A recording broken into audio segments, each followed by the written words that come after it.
Hola, ¿cómo están? Me presento, mi nombre es Manuel Gil. Mi charla se va a llamar o se llama ORMs para el desarrollo web con JavaScript y TypeScript o, en otras palabras, simplificando el acceso a datos, ORM en el desarrollo web con bases de datos relacionales en entornos JavaScript y TypeScript.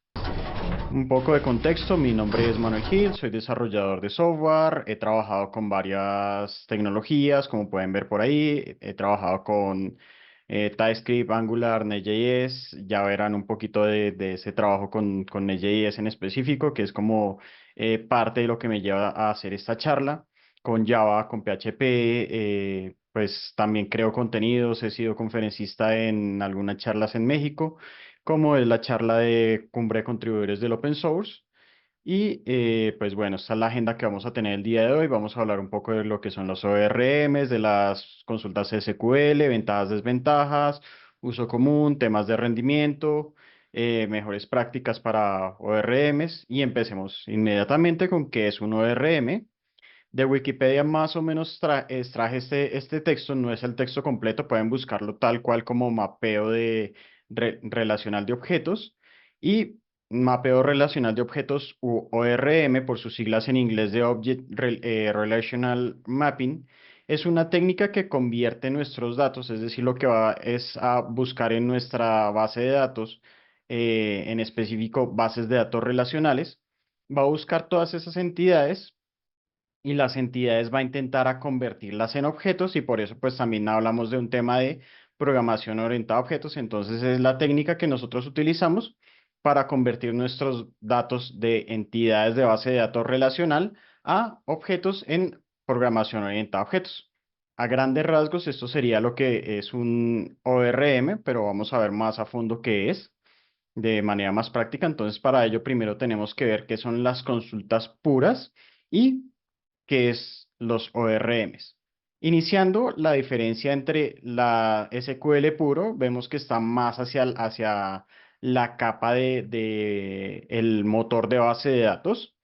Vamos a tener al otro lado el ORM y vamos a tener como un punto intermedio que nos va a permitir construir esos datos de una manera diferente. Es decir, entre más cerca esté al motor de base de datos, más flexibilidad voy a tener, más facilidad de escribir las consultas voy a tener, pero entre más lejos, es decir, más cercano a las ORMs esté, más voy a manejar la información de manera programática. Entonces, al final, los ORMs vamos a terminar viéndolos muy desde el punto del lenguaje que estamos trabajando. El ORM es un punto intermedio y el SQL hacia el motor. Veámoslo de manera más práctica. Vamos a tener en SQL puro, por ejemplo, aquí un select. En el select estamos viendo que está ahí la operación de max, buscando el ID máximo o la última inserción de un ID de una tabla. Vamos a traer un conjunto, es una unión, un inner join de estas dos tablas. Vamos a ver que vamos a buscar un ID de cuestionario, en específico el ID 7. Esto tiene algunos inconvenientes, ya los veremos. Y vamos a buscar que su estado esté finalizado. Vamos a ordenar de manera ascendente esto en SQL puro. En un Query Builder, que el Query Builder es, por así decirlo, una capa de abstracción un poco más cercana hacia la programación.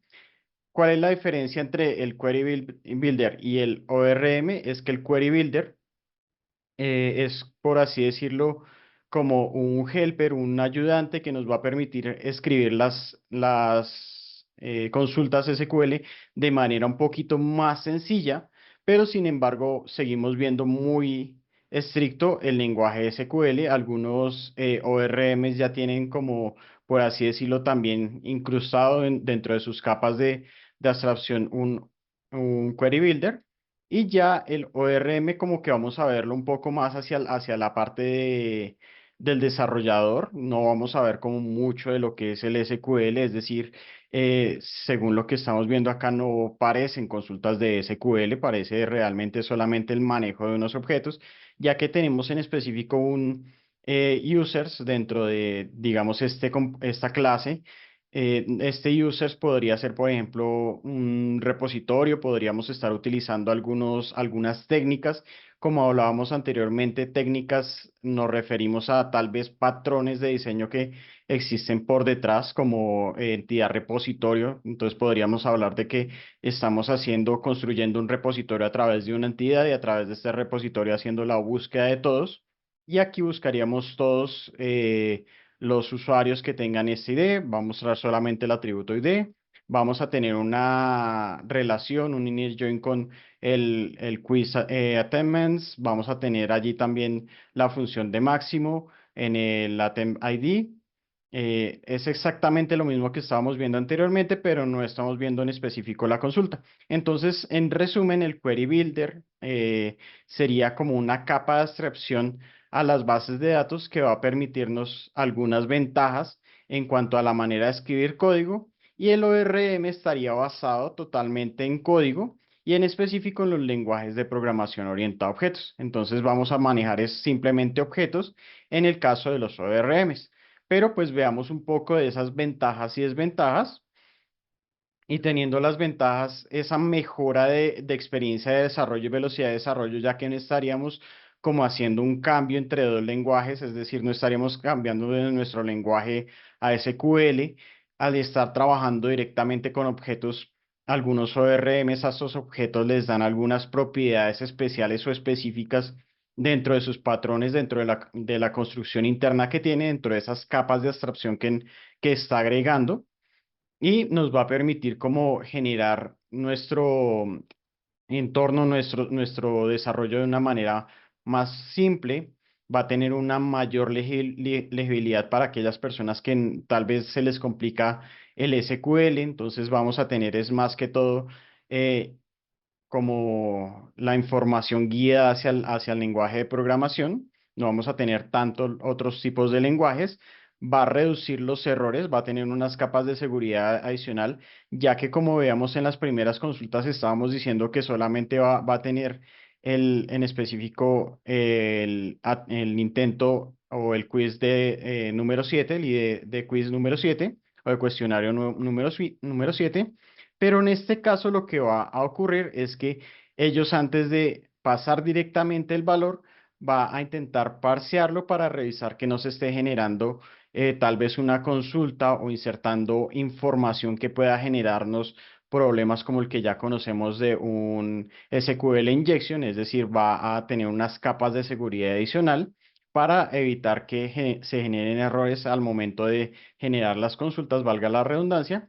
Y adicional a esto, también nos va a regresar unos valores de manera más entendible hacia el desarrollador de los errores que se pueden generar en base de datos. ¿Qué desventajas podemos tener? Vamos a revisarlas de manera muy paulatina, pero iniciamos con dos desventajas. La primera, hablábamos de unas capas de abstracción, es decir, nosotros para conectarnos a la base de datos vamos a tener primero la capa de conexión a la base de datos, es decir, un driver tal vez. Luego vamos a tener una segunda capa que es como esa conversión de la información de nuestro lenguaje de programación o del ORM al lenguaje de programación SQL, y una capa adicional que sería la conversión de esos datos a objetos. Es decir, nos genera como muchas capas, puede que hayan más, puede que hayan menos, esto depende mucho de los ORMs y más adelante lo vamos a revisar un poco más, pero pues al generar como tantas capas de abstracción, va a generar problemas en el rendimiento o va a disminuir en el rendimiento, depende mucho de los ORMs, como indiqué anteriormente, y la manera en la que escribimos estas consultas también va a reducir como esa flexibilidad, ya que digamos que estamos muy amarrados a la manera en la que cada uno de los ORMs trabaja, ¿verdad? Y adicional a esto, el inconveniente que se puede presentar es que algunos ORMs requieren de algunas modificaciones adicionales para, por ejemplo, hacer un init join o hacer agrupaciones. Vamos a verlo más adelante. Entonces veamos algunos casos de uso común. En específico, antes de entrar a estos casos de uso común, explico la razón por la que estamos viendo esto en JavaScript y TypeScript, es por la cantidad de ORMs que existen, es decir, pues nosotros tenemos, como por así decirlo, el dicho de que día a día se está generando un nuevo framework de JavaScript. Sin embargo, aparte de esto, pues también el mismo entorno es muy amplio y la misma amplitud permite que que existan muchos múltiples ORMs que no necesariamente están anclados a frameworks. Sin embargo, pues en este caso estamos viendo un ejemplo de JavaScript, en específico Spring Boot. Spring Boot tiene, por así decirlo, un paquete completo con conexión a base de datos y todo el manejo de base de datos, es decir, conexión a través de Hibernate, manejo de datos. Digamos que este paquete nos va a traer alguna manera de generar estos repositorios y estas entidades, como hablaba anteriormente, a través de decoradores podemos como dar propiedades adicionales a esta información y aquí estamos viendo el uso de una de estos ORMs o de estos paquetes en específico en Java. Entonces vemos que ahí se está haciendo el uso de la entidad user, se está trayendo desde el repositorio que se crea a través de esta entidad user todos los registros, se busca un registro en específico a través del IDE. Aquí tenemos como un paso adicional en el que dice, si no existe, pues tráigame nulo, que son cosas que nos permite hacer como ese paquete que podríamos llamar como un ORM dentro de Spring Boot. Existe en el caso de Laravel en PHP otro, otro ORM que viene directamente del mismo framework que se llama Eloquent. Y en este caso específico de Laravel, no tengo el ejemplo para mostrarlo en este momento, pero pues más o menos se parecería como al ejemplo de Query Builder que vimos anteriormente. Este ORM va a tener algunas cosas o algunos problemas en específico que podemos llegar a ver. Por ejemplo, cuando hacemos estos tipos de inner join, podemos encontrar unos problemas de rendimiento, que el problema más conocido es uno llamado N+1 y tiene algunas digamos, estrategias para poder solucionar este tipo de errores o este tipo de inconvenientes de rendimiento. ¿Y de qué manera más o menos lo hace Eloquent? En cierta medida genera una especie de caché para no rellamar la información, pero cuando nosotros ponemos caché en un ORM, que algunos ORM lo tienen, esos ORMs pueden darnos información que en ocasiones no sea la información más actual, entonces tenemos que tener mucho cuidado con de qué manera estamos utilizando los ORMs para evitar estos inconvenientes, entonces depende mucho de cada framework y de cada ORM que viene con esos framework. Sin embargo, en el caso, por ejemplo, de Laravel, Eloquent puede ser reemplazado por otro ORM que es Doctrine, y Doctrine tiene las dos opciones, Doctrine como ORM o Doctrine como Query Builder, que es Doctrine Dival, y adicional a esto, tener en cuenta que al utilizar Eloquent, Eloquent también genera como mucha dependencia, mucho acoplamiento del código al mismo ORM, es decir, tenemos un código fuertemente acoplado. Al hacer el cambio, en muchas ocasiones es necesario para tal vez hacer el cambio de la estructura a tal vez una arquitectura de hexagonal o otro tipo de arquitectura que no tenga tanto acoplamiento. Entonces, eso también es un tema que tenemos que ver. En el caso de JavaScript y de TypeScript, digamos que no existe tanto acoplamiento de sus frameworks a estos ORMs, es decir, nosotros podríamos implementar o no un ORM, o en dado caso podríamos intentar como con un Query Builder, pero veamos algunas consideraciones para elegir el ORM. En específico, como les comentaba, yo trabajo con Nest.js. Nest.js maneja estos ORMs, voy a comentarle muy por encima cada uno. El primero es Sequelize, muy seguramente algunos lo conocen. TypeORM en la parte inferior al lado izquierdo, al centro estaría MicroORM, tendríamos Prisma al costado derecho en la parte superior y abajo tendríamos a Drizzle. Todos estos vienen de, digamos que, una evolución de los ORMs dentro de los ambientes de TypeScript, en específico el último Drizzle, no viene como por así decirlo dentro de los ORMs que puedo yo escoger en el framework o en el meta framework de Node.js. Node.js, ¿qué es lo que me permitiría? Node.js es un meta framework que trabaja sobre, digamos, frameworks ya conocidos como lo son Express y Fastify, y en específico trae librerías de integración con SQLize, con TypeORM, con MicroORM, con Prisma, con algo adicional llamado Mongoose, pero Mongoose no entraría dentro de los ORMs, ya que no es para bases de datos relacionales, entraría dentro de algo llamado ODM, Object Documental Relation, creo que es más o menos, no recuerdo ahorita bien cuál es la traducción de la sigla, pero es ODM, más o menos sí sería como Object Document Mapping. Y por último estaría como este Drizzle, entraría ahí como un adicional, pero ya les explicaré por qué. Si hay manera de integrar Drizzle dentro de lo que es Node.js, pero no estaría como una librería dentro de la documentación oficial de Node.js, pero sí existen maneras. Entonces, viendo cómo vamos a reunirnos en tres grupos, como los tres grupos sería Sequalize, que estaría en la primera parte, y vemos que nos dice que está para TypeScript y para Node.js.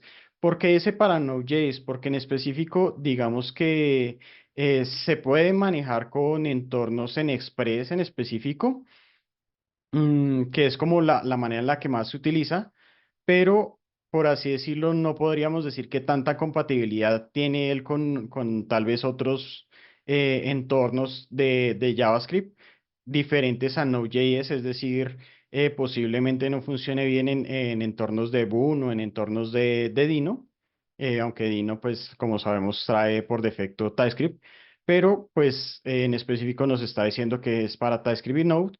Es uno de los más conocidos y tiene dentro de la documentación, dice que es fácil de usar.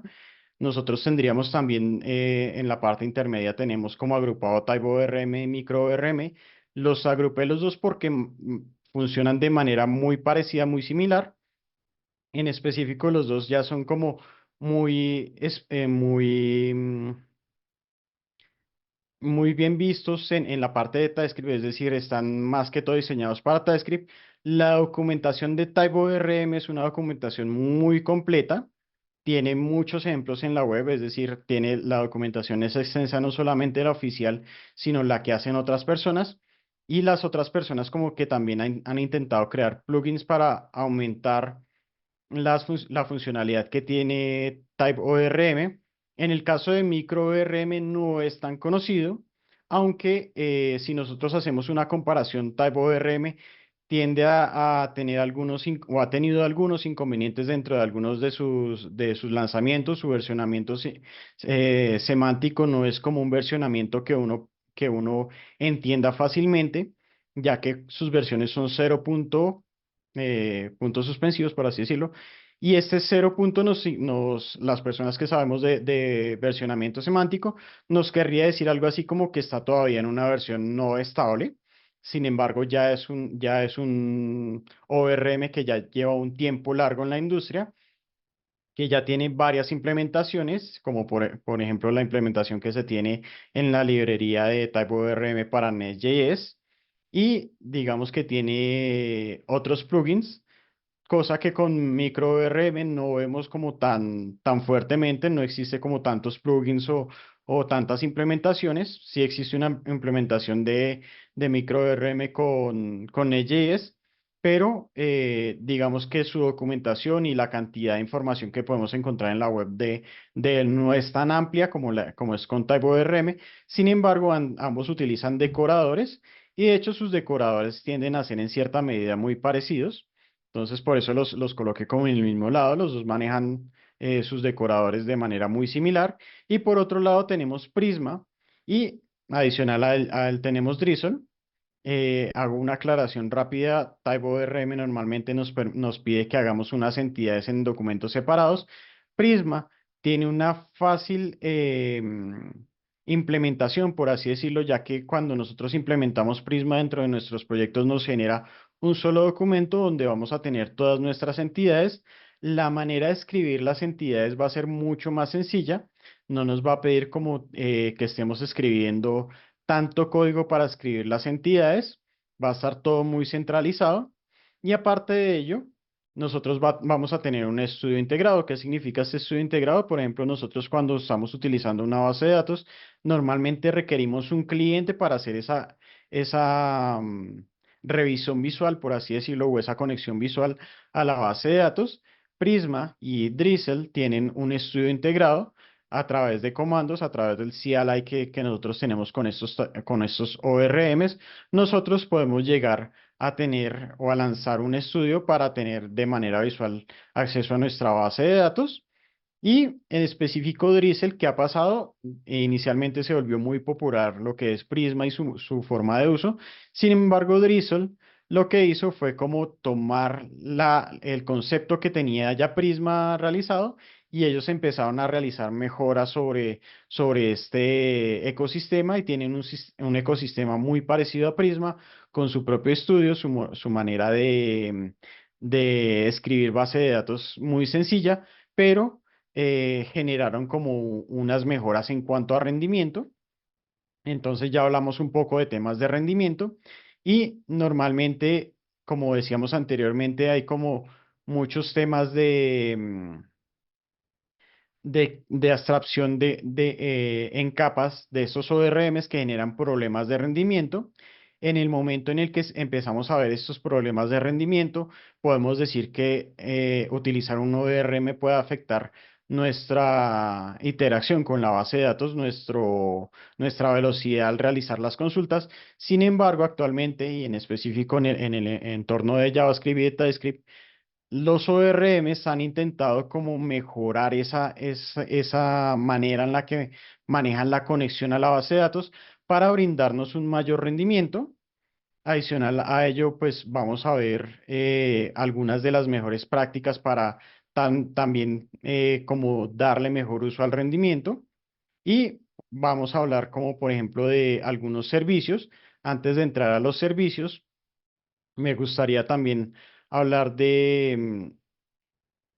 bueno, tenemos que tener en cuenta que cuando nosotros diseñamos una base de datos, al hablar de bases de datos relacionales, nosotros tenemos que como que generar asegurar unos principios, los principios ACID, en los cuales nosotros vamos a darle a cada entidad como una distinción específica y una abstracción, por así decirlo, de abstracción y encapsulamiento de la misma hacia otras entidades. Estamos hablando un poco de lo que son los objetos, en nuestro caso de los ORMs.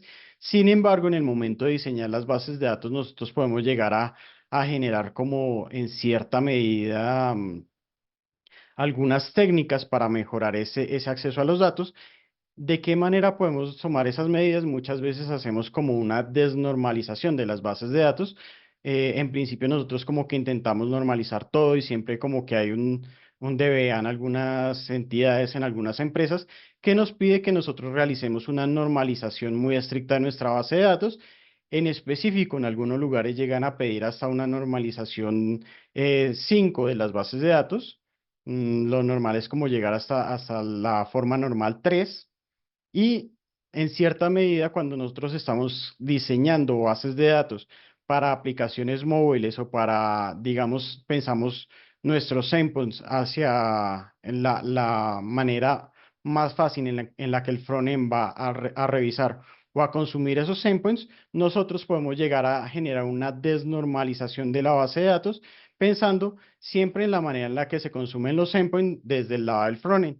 Entonces, algunas de las técnicas que nosotros podríamos revisar son estas. Otras de las técnicas que nosotros podríamos revisar es a través de nuestra arquitectura, nuestra infraestructura, generar como algunas copias dentro del mismo sistema, utilizar bases de datos tal vez que permitan un consumo mucho mejor. Es decir, podríamos utilizar en vez de MySQL tal vez Postgres. Y en este orden de ideas, hablando un poco de Postgres, han salido otros servicios de bases de datos en la nube que nos permiten como realizar este proceso de manera más sencilla. Entonces, inicialmente nosotros hablábamos tal vez de AWS y que AWS tenía clústeres de datos en sus servicios RD y adicional a ello, ellos generaron como unas bases de datos sobre esas bases de datos, que es todo este paquete que nosotros conocemos como Aurora. Entonces tenemos Aurora PostgreSDB, por ejemplo, u otras variantes. Y después de eso, sobre esa misma infraestructura, salen otros servicios como sería el servicio de Supabase, que es un servicio muy conocido actualmente. Sin embargo, este Supabase que está trabajando sobre AWS tendría el inconveniente que si no se realizan pagos, es decir, si se está utilizando la capa gratuita, nosotros estaríamos utilizando una máquina muy pequeña con uso de recursos muy limitados y esto nos impide tener una gran facilidad en el uso o en la conexión a la base de datos y la lectura de los datos. Entonces nosotros podríamos como aumentar esos servicios en cierta medida a través de pagos o de planes adicionales para aumentar máquina y aumentar cantidad de información. Entonces, nosotros ya empezamos a hablar del tema de clústeres y servicios de bases de datos y en específico llegamos ya al punto de Turso. ¿Turso qué es? Turso sería como una base de datos, un servicio de bases de datos distribuidos. En específico, ellos manejan no bases de datos como Postgres o MySQL, sino tal vez un SQLite. Estas bases de datos son como, por así decirlo, pequeños pedazos o pequeños servidores que están muy al lado de data centers o como no data centers, sino Edge, que es como un data center más pequeño. Y esto nos permite que cada vez que nosotros vamos a hacer como llamado a una información a través de este servicio, esta información se va a replicar a través de las varias ubicaciones que va a tener. Y cuando yo hago una conexión a través de tal vez, no sé, China, entonces va a buscar el servicio que esté más cerca a la China para podernos traer la información de manera más rápida. Entonces ya hablamos de ciertos sistemas distribuidos y, por ejemplo, en el caso de Turso, nosotros vamos a ver que hay muchas integraciones de lo que es Drizzle con Turso y en específico, ya hablando un poco de lo que ha traído como estas mejoras, nosotros podemos ver que en cierta medida Astro, que es un framework que está llamando mucho la atención actualmente, ha implementado para su base de datos mucho de lo que es la infraestructura de Turso y mucho de lo que es Drizzle y de lo que ha sido su librería para conexión a base de datos. Entonces, como que mucho de la infraestructura que nosotros vemos en otros servicios la han tomado grandes proyectos como lo que lo son Astro para implementarlo dentro de su infraestructura. Entonces, ya no estamos hablando solamente de ORMs aislados que están asociados a un framework, sino que han evolucionado para entrar en otros ambientes, como en este caso lo estamos hablando de este producto de Astro. Ya por último, para dar conclusiones, en específico nosotros podemos llegar a utilizar bases de datos relacionales, ORMs, ya sea ORMs como los he comentado anteriormente, que son como los ORMs más conocidos, con estas bases de datos relacionales, ya sea a través de de ambientes cerrados o a través de servicios como lo son Supabase, Turso, y en específico en aquellos momentos en los que no vamos a necesitar utilizar o en los que no es recomendable utilizar un ORM es cuando ya requerimos mucho del rendimiento de un sistema, es decir, si nosotros realmente requerimos tener muchos recursos o necesitamos una gran rapidez al acceso a datos, podríamos como saltarnos ese punto. En específico, digamos que un ejemplo en la que podemos ver esto es en las aplicaciones móviles. Nosotros podemos llegar a tener ORMs en aplicaciones móviles que hacen uso de bases de datos SQLite dentro de nuestros dispositivos, pero nosotros podríamos llegar en cierta medida si queremos como un mayor rendimiento de los recursos del dispositivo móvil obviar el uso de ORMs y hacer las consultas directamente a esa base de datos interna. Es un ejemplo como muy raro de ver porque actualmente es muy rara la aplicación que requiera como un acceso tan directo a base de datos. pero las ventajas que nos van a dar los ORMs son estas capas adicionales de abstracción, mejora de rendimiento en la manera de escribir nuestro código, en nuestra experiencia de desarrollo, y adicional a ello, nos va a brindar como ciertos temas de seguridad adicional que nosotros no tendríamos en el momento en el que escribiríamos una consulta de SQL de manera pura, de manera limpia. Entonces, por un lado tenemos como grandes ventajas que tendrían los ORMs, ya depende de nosotros escoger cuál es el ORM que más se podría acoplar a nuestro uso cotidiano. Creo que eso sería todo, no siendo más. Muchas gracias.